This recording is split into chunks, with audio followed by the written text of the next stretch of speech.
Hello, beautiful souls. Welcome back to Channel Your Light, Own Your Intuitive with myself, Erin Chandler. I am so grateful to be here with all of you, beautiful souls. Welcome, welcome, welcome. Thank you for subscribing. Thank you for being here in this beautiful co-creative state. Y'all are amazing.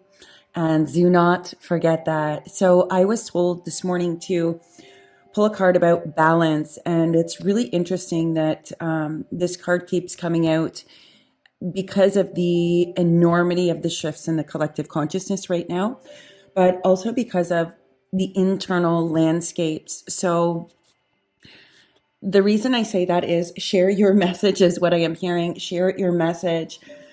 I don't know about the rest of you, but there is this feeling of that recognizing that I've consistently been going down into the depths of things in order to draw up and out whatever that pearl of wisdom or that diamond is. And sometimes it's messy. Sometimes it's said in the wrong way or felt in the wrong way as you're going back down into that to pull out that diamond or that pearl. And it's only when we come back up to the balance that we really understand the messiness of our journey or the misperceptions or all of those different aspects. And it is about finding balance, going down deep and coming back up. At the end of the day, we're all coming into a balance of the self. And it's in these extremes externally and for some of us internally that we're actually being shown through the extreme to find the balance, the ebb and flow, the cycles of it. So I'm being told to share. I pulled cards, and one of the ones that I pulled was balance. I'm being told to pull another one from the Rose Oracle. The balance card really signifies finding balance in those extremes and recognizing that that's where the peace is, because we don't have peace when we're on extreme highs or extreme lows. And while some of us might love the extreme highs and the fertility of it and the beauty of it and the abundance of it and the joy of it, there's always this recognition of typically people who experience extreme highs and extreme lows on this journey. When we're in those extreme highs, we usually wait. We're always thinking in the back of our minds, when's the other shoe going to drop, right? And I don't know about the rest of you, but sometimes that's the thought process that I have. And sometimes it's a subconscious. I don't even recognize it. However, for one to come to the balance and to seek balance in all things, it does not mean you do not experience the highs of joy. That's not what it means. It simply means you are better able to ride the waves because you have an anchored balance here on the earth plane. Balance is significant. It is significant because it does not allow us to go too deeply into the darkness. It does not allow us to lose ourselves in the light. It allows us to ride both waves when we need to, as we need to, never worrying if it's going to get too dark or if it's going to get too light, because we have found the balance. And although we are seeing imbalances all around us in the external world, we're also seeing them internally. So seeing the imbalances is actually where we are being pointed to the balance, looking at our lives and seeing, where am I in balance? What is out of balance? Where am I giving my peace away? Where am I, too far over on this side of the spectrum? And sometimes, friends, when I'm channeling, when I'm editing them afterwards, I actually take a long time to edit them, and I'll tell you why. Every once in a while, there are pieces of my channels where I think to myself, I cannot say that because that is really extreme. However, that's me, little Erin, saying that from my own perspective of being able to recognize those extremes and where I have found those extremes in myself along the journey. What is also true is I also recognize that I'm channeling for all of you here on the YouTube. So your extremes will be highlighted as well, or at least will be pinged to where those extremes are. So I will ask you each now to take a moment and just see, where am I in an extreme state in my life? Because that's a freaking pearl. That's the answer. That's the thing you're looking for.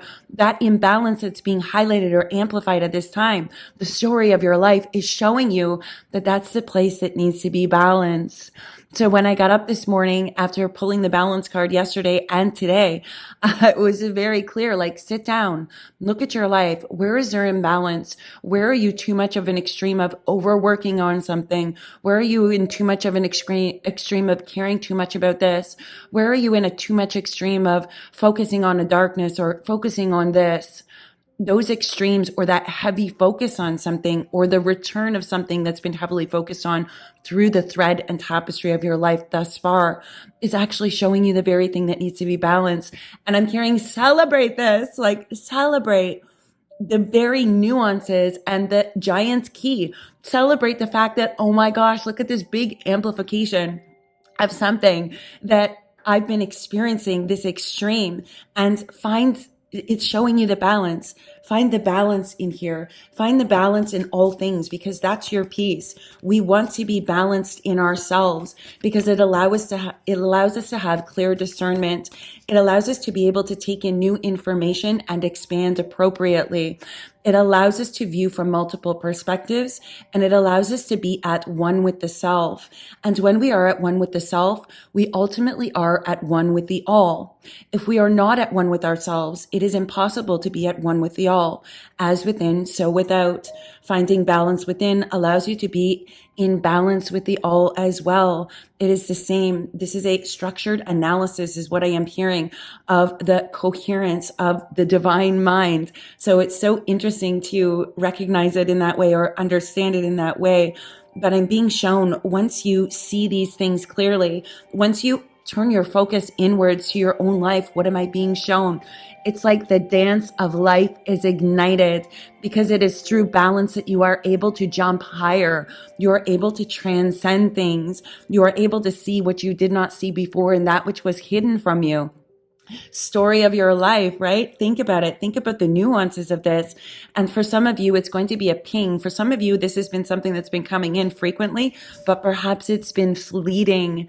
For some of us, it's fleeting, that balance aspect.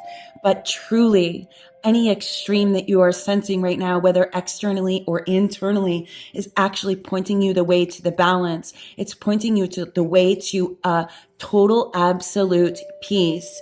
And I'm not saying the extreme views are wrong.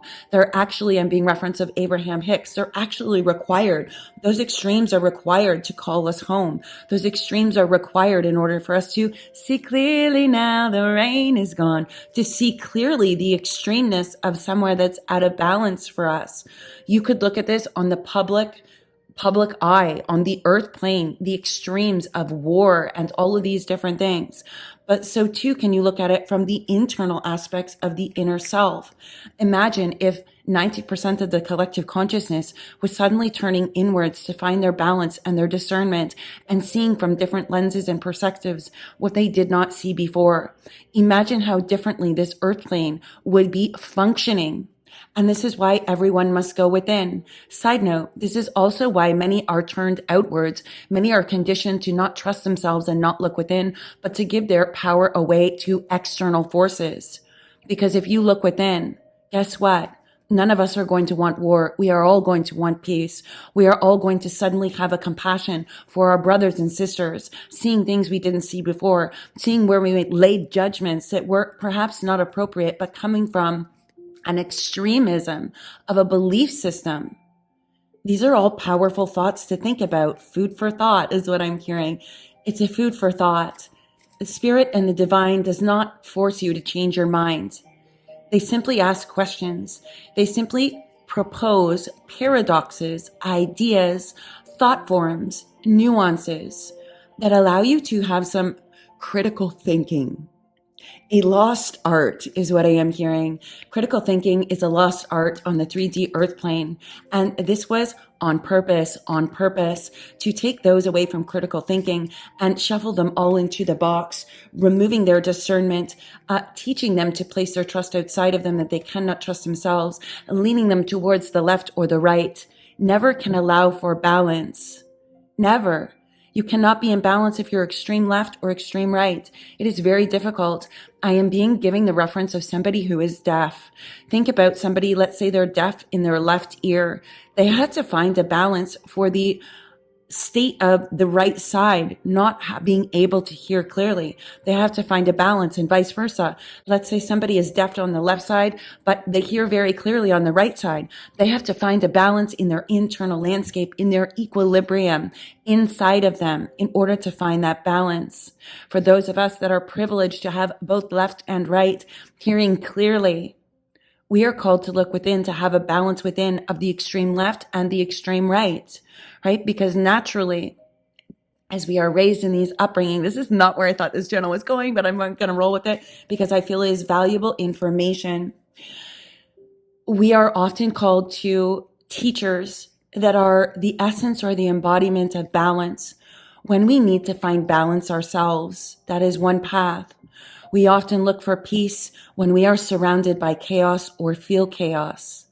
I always know I am in an extreme and need to find the balance or see where I am imbalanced when I am working too much, when I am thinking too much, when I am complacent too much, when I have a slew of similar things happen in my life that are showing me something, or a thought form that has been repetitive through my life.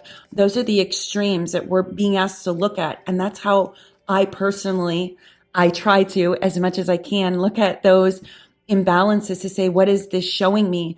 What am I being shown about my inner landscape? Because that ultimately determines my external landscape. So too is it true for those of you who have done deep personal shadow work and found a balance within you. You are going to see this amplification highlighted in the external world around you.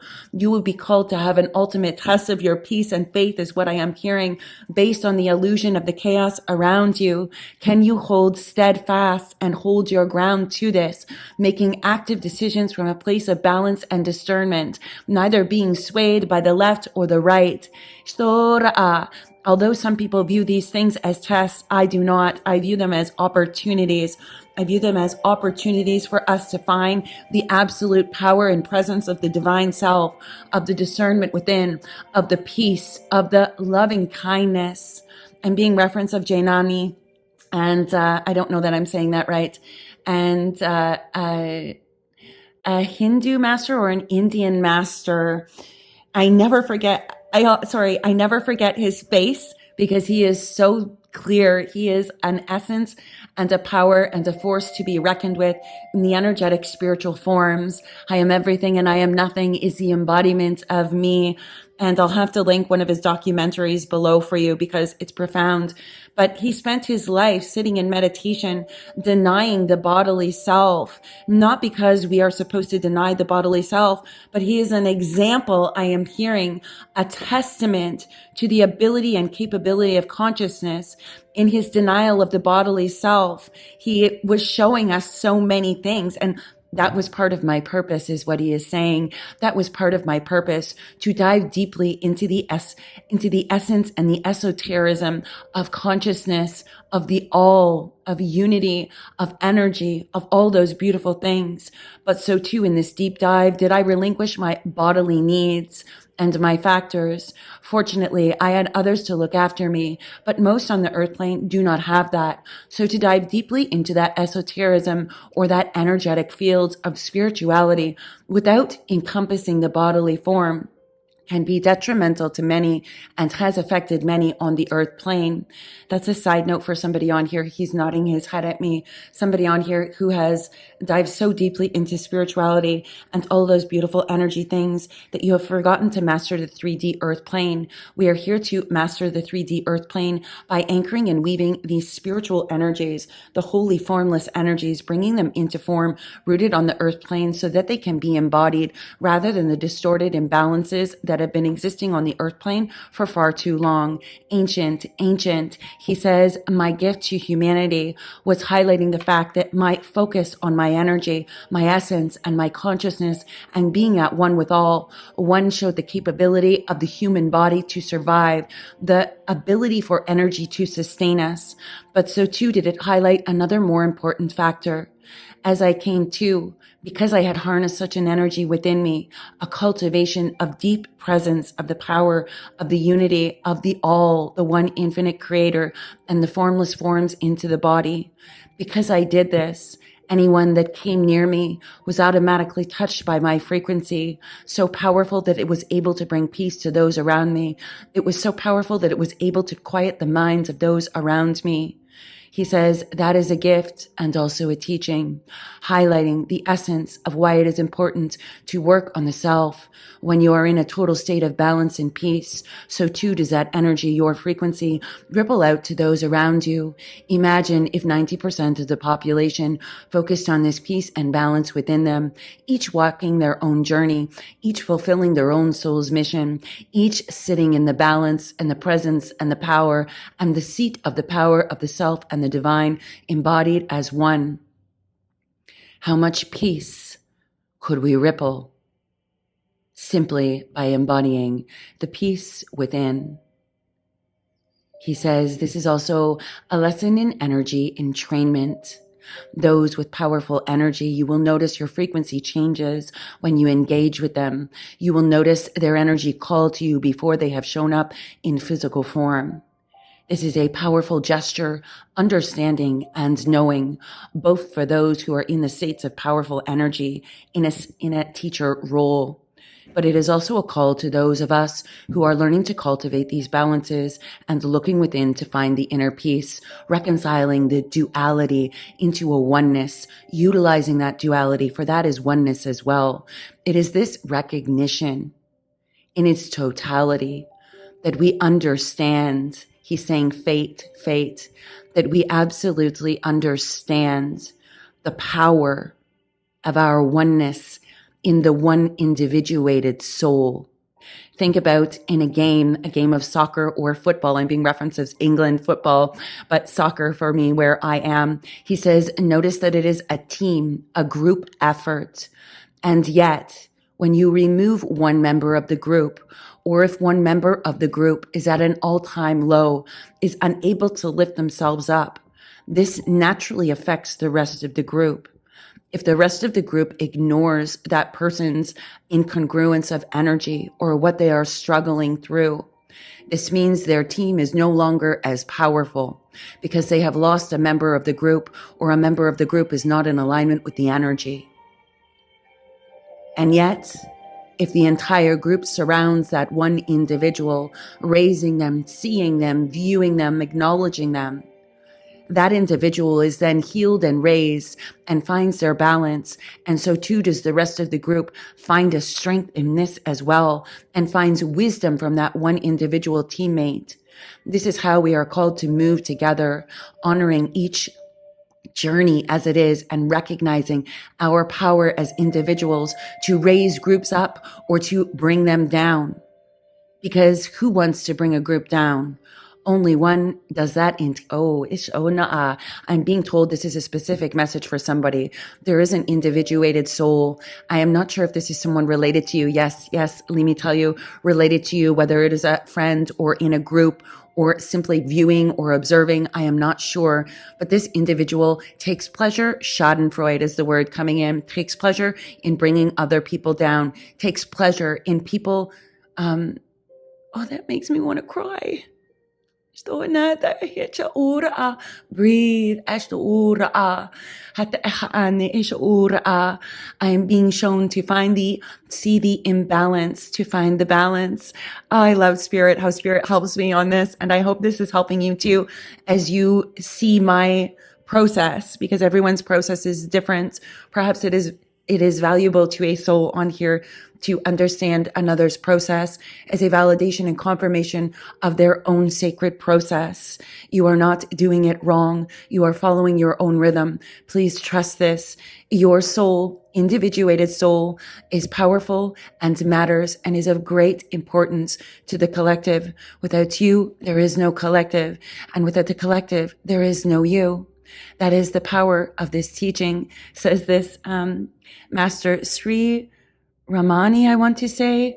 Please forgive me. I don't know why, but I'm not that great with names, particularly his, but his energy and presence is so powerful. And he is saying, I need no name, for that was simply a label for the earth plane, for others to attune to my energy and still receive the frequency and the teaching of my consciousness on the earth plane, but also that through spirit. A name is but a label to attune to, but my essence is unnameable and undefinable, he says. He says, those that take pleasure in others' misfortune are showing us a great imbalance. It is also showing us that that individual who views that perspective has clearly had someone take great pleasure in their pains and their traumas and their troubles. They are devoid of love and compassion for others because others were devoid of love and compassion for them. And although this is not an excuse for them, this is simply using the great imbalance to highlight where balance needs to be found. For hate is simply the absence of love. And on the spectrum, although one is an absence and one is a fullness, great fullness, I'm seeing the great abundance of cup. To acknowledge both in the state that they are allows us to understand why they are.